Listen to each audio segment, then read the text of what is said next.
Hey everybody, welcome back to Red Dot Forum. My name's Colin McKinley, and today we're going to be talking about auto ISO on Leica cameras, why I almost always use it anytime the camera is in my hand, and why I think you should too. So stick around.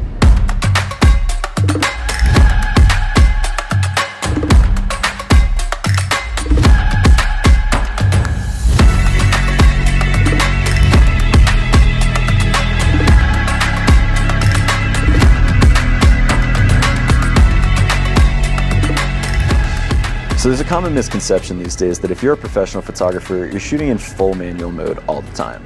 The manual mode is great for any time that you have a lot of time to think about your shot and dial in each of your individual exposure settings, like for landscape or astrophotography.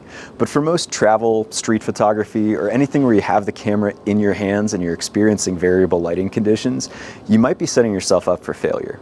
Digital cameras are getting so smart these days, and with more and more customizable parameters at your disposal, it's never been easier to set up and use automatic ISO settings to ensure you get the optimal exposure in any shooting scenario.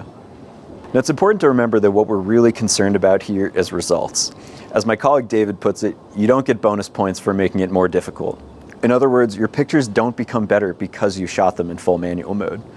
By letting the camera make the same decisions that you would already be making, it frees you up to spend more time focusing on framing, composition, and capturing the moment. ISO used to be a fixed variable. So back in the film days, once you put a roll of film into your camera, you would make all your other exposure decisions based on the ISO of the film that you had loaded in. Nowadays, it's never been easier to change, and the quality's never been better. Even a few years ago, you could really only shoot up to ISO 400 or 800 to get usable results, but nowadays you can go up to 6400 with just about no problem. It's important to remember that auto ISO is always going to try and prioritize giving you the lowest ISO possible. So in daylight settings like this, it's almost always going to be base ISO or close to it. And even if it goes a little higher, it's not as much of a compromise as it used to be. So let's take a look at the auto ISO settings on my Q343 here, which should look pretty similar to just about every other full frame Leica made in the past 10 years. I'll show you what works for me and show you how to set up your camera in the same way. Alright, so from our menu here, I'm going to click the menu button here to bring us to our main menu, and one more time to bring us to the second page where we see auto ISO settings. So as I click into this sub-menu, you see 4 different settings that pop up. The first is the maximum ISO that you'll allow your auto ISO to go to.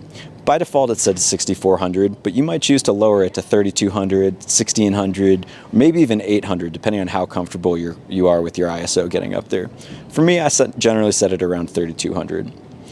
The second variable is your shutter speed limit, and this decides at which point the camera will stop lowering the shutter speed and instead raise the ISO. By default, it's set to auto, which takes into account a variety of factors, including focal length, which isn't as relevant on a Q-style camera like this, but is more relevant on an SL camera with a zoom lens. Generally, I wouldn't recommend setting this to anything lower than a 2/50th. That's probably my optimal recommendation, is 2/50th of a second, which almost guarantees that none of your photos will have motion blur. The last 2 settings here are exactly the same thing, but just when the camera has a flash attached. So you can choose, if you have a flash, for example, to not let your ISO go above 400, or not let your shutter speed go lower than a 500th. One other setting I think you should double check while you're in here is to go into the 4th page of your menu where it says Customize Control. And in here, I just want to check that your wheel assignment is set to exposure compensation. This is going to be really helpful when you're shooting with auto ISO, and you want to make sure it's set to exposure compensation. So generally speaking, when I'm walking out of the house with a Q camera like this, I'm going to start off with all of my settings on fully automatic. I've got automatic aperture, automatic shutter speed, and automatic ISO. The camera does a pretty good job of selecting the right settings for most shooting scenarios. But if I know that I want to shoot something wide open, it's no problem to just click my aperture over to f2.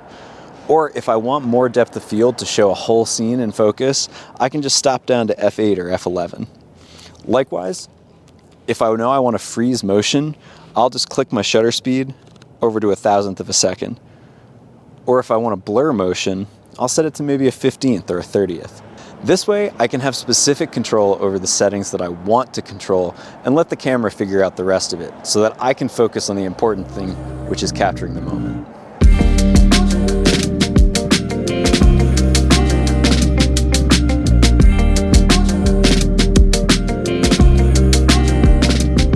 So inside the pool hall, it was extremely dark, and my minimum shutter speed of a 2/50th of a second was not long enough to properly expose the image. So I manually adjusted the shutter speed down to a 60th, a 30th, even a 15th to experiment with some motion blur, try a different look. I wasn't too concerned about the aperture because I knew it was automatically going to be set to wide open, f2. It's so dark in there that the camera needed to gather all of the light that it could to properly expose the image. Auto ISO was doing a great job of balancing out the exposure in different lighting scenarios as I changed the direction of the camera.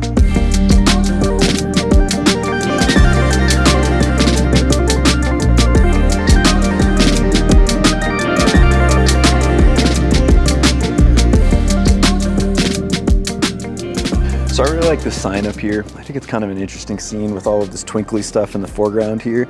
I want to shoot it wide open, but the camera's going to automatically stop down because it's daylight, it's bright outside.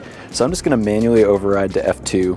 I'm not so concerned about the shutter speed. I know it's not going to be lower than a 2/50th because we set that in our menu settings.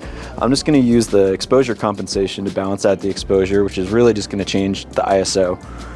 I'm going to get it nice and close, get something like that.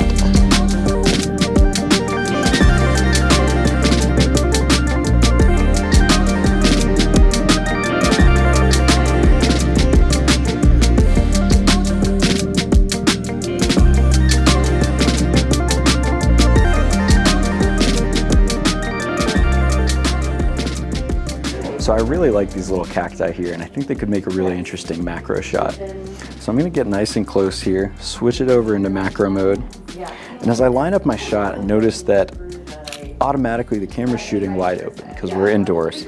I'm just going to stop it down to f8 and build up a little bit more depth of field in my shot. And that looks pretty good, but the thing that I'm noticing is that now my auto ISO has gone up to 3200. It's a little high. So I'm just going to stop my shutter speed down from a 2/50th, which was our minimum automatic one, to a 1/25th, maybe a 60th. I don't need that much shutter speed for a still shot like this. Now it lowers my ISO, and that makes for a much better shot.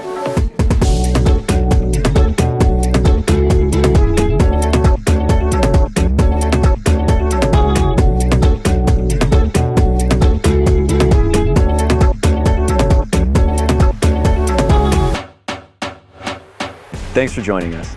If you found this video helpful, give us a thumbs up and make sure you're subscribed to the channel. If you think I'm totally wrong, roast me in the comments section. I want to hear what you're thinking. Don't forget to check out red.forum.com for more Leica news, reviews, technical articles, and more. Thanks, and we'll see you next time.